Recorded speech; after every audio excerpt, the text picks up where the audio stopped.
double murder. They're 2 miles north of parking headquarters. They were in a white Volkswagen Carmen Eve. I'm the one that did it. That's what the killer said after murdering a couple. On September 27th, 1969, college students Brian Hartnell and Cecilia Shepard were enjoying a peaceful picnic at Lake Berryessa. Cecilia's unease began when she noticed a man walking towards them. Brian, ever the optimist, initially dismissed it. And when she says, "I see a man over there," what I'm thinking is, if you look to the left of her, you can see those trees on that hill.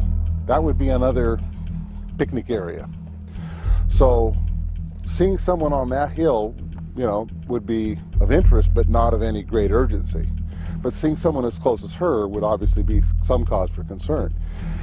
And so I'm continuing to talk, and then she says, "He went behind a tree."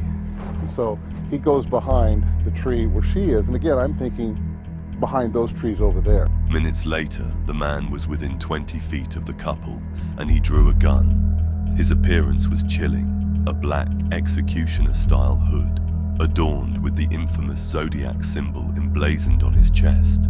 He demanded their money and car keys, claiming he needed to drive to Mexico. Brian produced his car keys and a meager 50 cents, handing them over. Brian later recounted that the man pocketed the change, then inexplicably tossed the car keys back to them, holstering his gun. The man then spun a bizarre tale. He was an escaped convict from Deer Lodge, Montana, and had killed a prison guard to escape. Came out since then, but he told me at that time that he had killed a guard getting out of a prison, and so I did take him as a killer.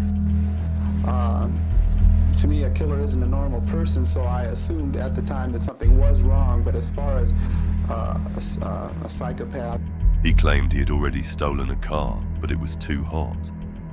After this strange monologue, he pulled out a 3-foot clothesline and instructed Cecilia to tie Brian's hands. Once Brian was bound, the man proceeded to tie Cecilia. It was at this point, Brian recalls, that the man's chilling intent became clear. "I'm going to have to stab you people." He proceeded to stab Cecilia 10 times and Brian 6 times.